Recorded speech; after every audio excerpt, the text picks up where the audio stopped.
The recording setup. She pressed record on the Sony camcorder as rain drummed against the skylight. The red light blinked. And then Elena Novak began to confess to the crime that had sent an innocent man to prison for 26 years. By morning, she would be gone. One of them would be dead.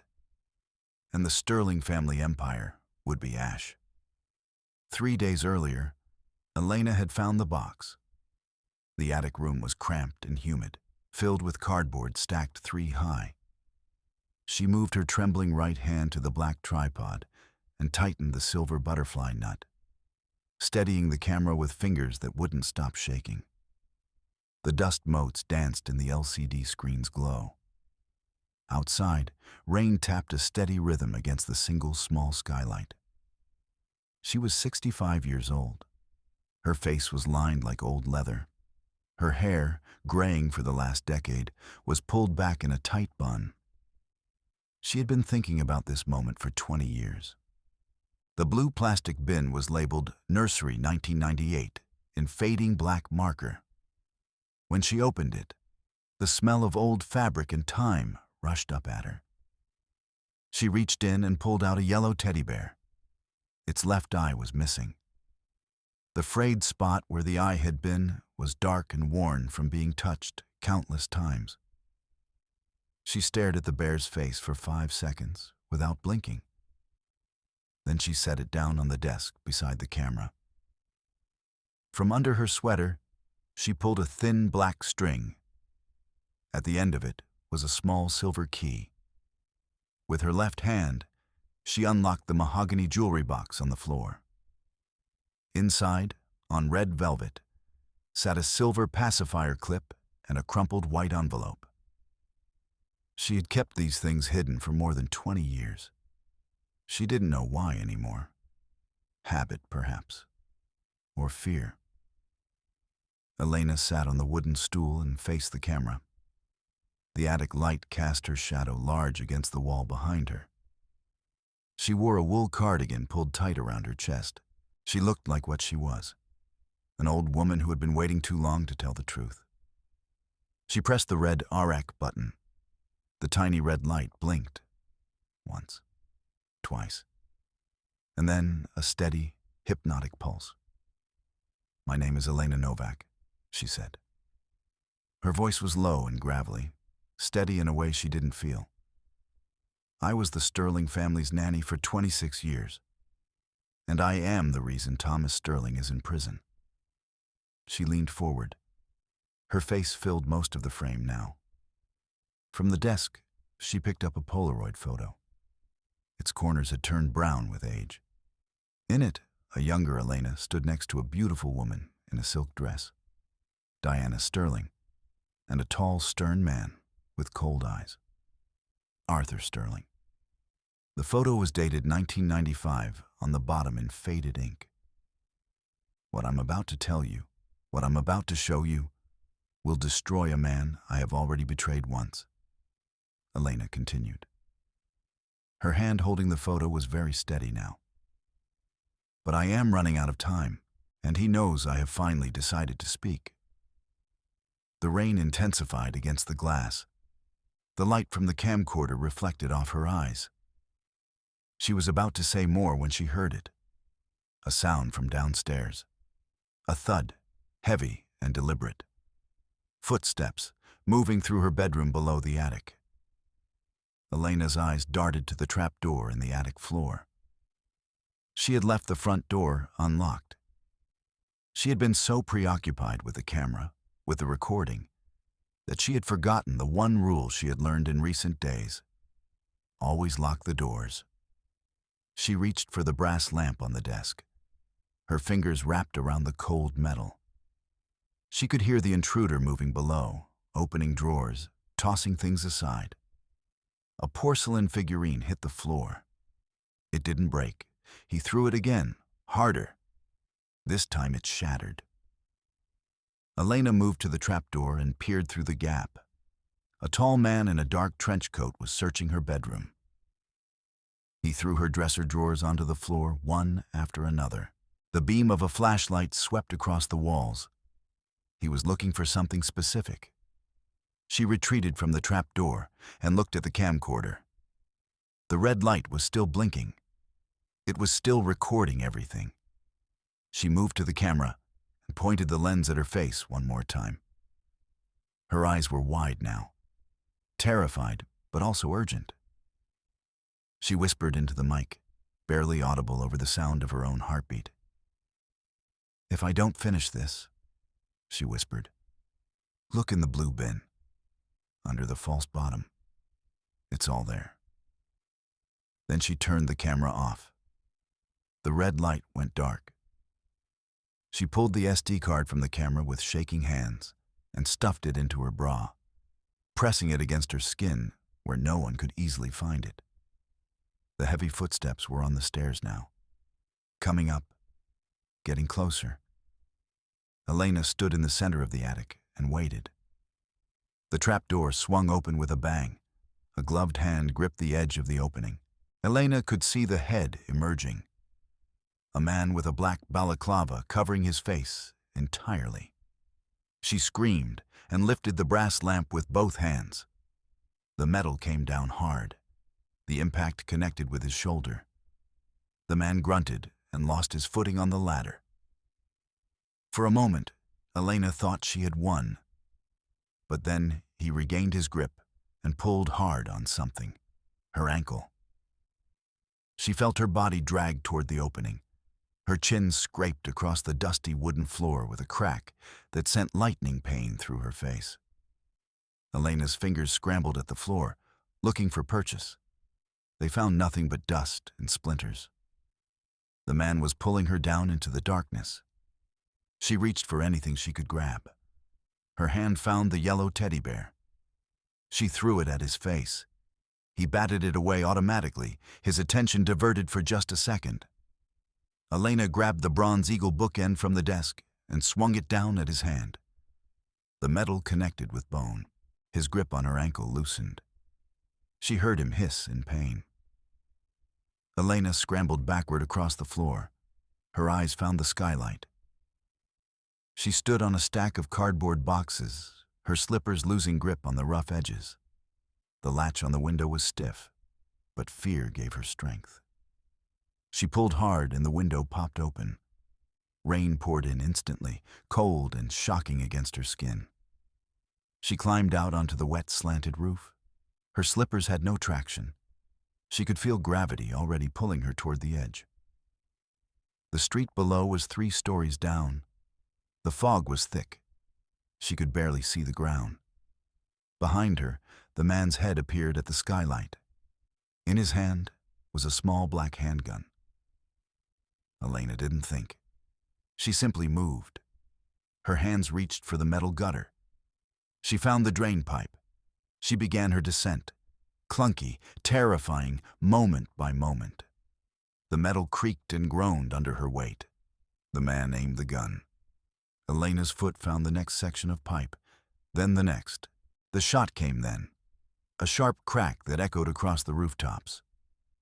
The bullet went past her head so close she felt the air move. Another shot. This one struck the pipe inches from her hand. Sparks scattered into the fog. She jumped the last 8 feet, landing hard in the alley below. Pain shot through her ankles and knees, but she was moving before the pain fully registered. She ran into the fog and didn't look back. She ran until her lungs burned. She ran until she was lost in the maze of the city's older neighborhoods. And when she finally stopped, collapsed on the curb in front of a closed pharmacy, she knew only one place that would take her in at this hour. The hospital, where Diana Sterling was dying. Diana was hooked up to a ventilator. The sterile white room hummed with machines. Elena, soaked and shivering, entered quietly and walked to the bedside. She took Diana's cold, thin hand in hers. The woman's skin felt like paper. Diana's eyes fluttered open. She saw Elena and tried to speak, but the oxygen mask muffled everything. Her fingers twitched against Elena's palm. With tremendous effort, she pointed a trembling finger toward a brown leather purse on the bedside chair. Elena retrieved the purse.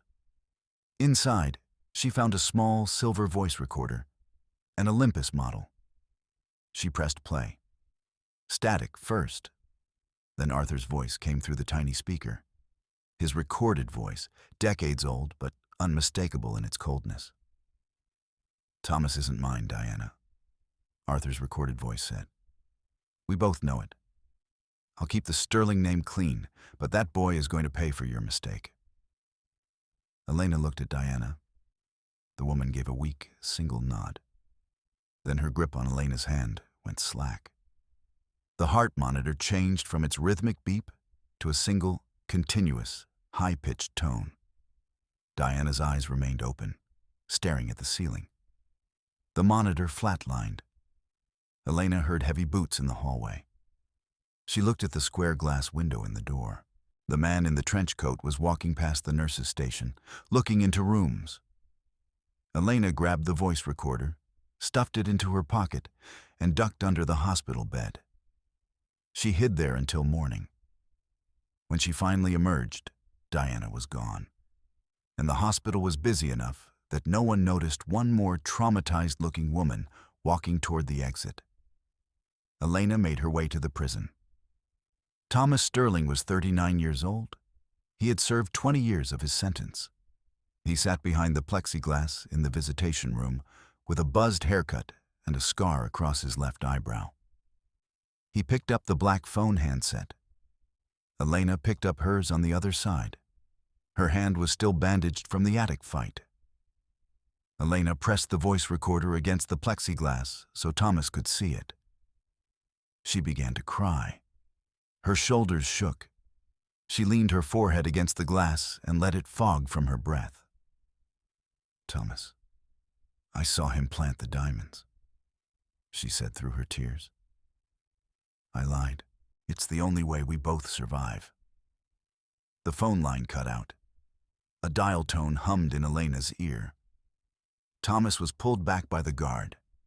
She watched him disappear down the hallway, her heart racing. The boathouse was dilapidated and smelled of salt and diesel. Elena inched through the rotted wooden door. The sound of water lapping against wood echoed off the walls. She found locker 42, a rusted green metal box. She pulled the handle.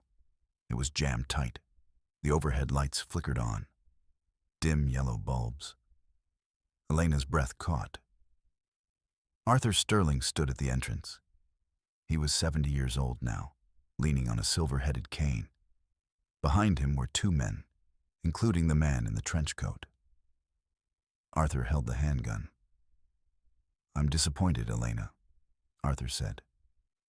His voice was polite, terrifying. "You were always so good at following orders. Give me the recorder and the memory card, and I'll make sure you go quickly." The trench coat man stepped forward to grab her. Elena moved without thinking. She swung her purse, the one she had filled with the brass lamp, at his head. The metal connected with a sickening thud. He collapsed into the dark water of the boat's slip with a heavy splash. The second man rushed her. Elena grabbed a flare gun from a rack on the wall. She fired it at the floor between them. A brilliant red spark erupted, filling the boathouse with thick smoke and blinding light. Elena scrambled toward the back exit. Arthur fired the handgun blindly into the smoke. A bullet hit the locker next to her head, sending sparks flying. Elena dived out a side window. Her body hit the cold, wet sand of the beach outside hard. She lay there gasping, her ribs screaming with pain. Behind her, the boathouse was engulfed in red smoke. She could hear Arthur cursing. She ran. She ran to the bus station and found the locker room. Elena sat on a cold metal bench, her face smeared with soot and blood. She reached into her pocket for the voice recorder. It was gone. Her pocket had a jagged tear from the window escape. She looked at the floor, devastated, and felt for the memory card she had stuffed in her bra. It was gone too. She must have lost them during the struggle or the roof slide. She put her face in her hands and let out a long, silent sob. A police officer walked up to her. Elena recognized him immediately. It was Officer Miller from 20 years ago, much older now, but unmistakable. He looked at her with suspicion. "Rough night, ma'am?" he said. "You fit the description of someone involved in a disturbance at the Sterling docks. Come with me." Miller grabbed her elbow. His grip was firm. He pulled her toward the exit where a squad car was idling. Elena saw Arthur Sterling's black limousine parked across the street, its windows tinted. She realized Miller was still on the payroll. She was being delivered. As Miller pushed her into the back of the squad car, she felt something sharp in her shoe. She reached down quickly while Miller was looking away. She pulled out a small, flat object. The SD card. It had fallen into her boot. It was the only thing she had left. The car moved through empty streets. Elena watched Miller's eyes in the rearview mirror. He was distracted, talking on his radio in code. Package secured, taking her to the secondary site. Elena understood. They weren't going to the police station. They were going to the Sterling estate. She had to act now. As the car slowed for a sharp turn into a wooded area, Elena found the emergency door release, a hidden latch she knew existed in these older models. She kicked the door open and rolled out of the moving car. She tumbled into a ditch filled with dead leaves. The pain in her ribs was extraordinary, but she ignored it and scrambled into the thick brush. Behind her, Miller slammed on the brakes. His gun came out.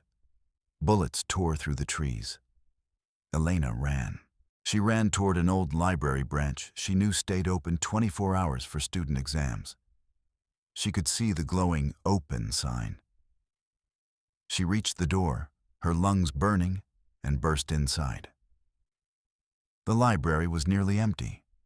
A few students sat at computers, headphones on, lost in their studying.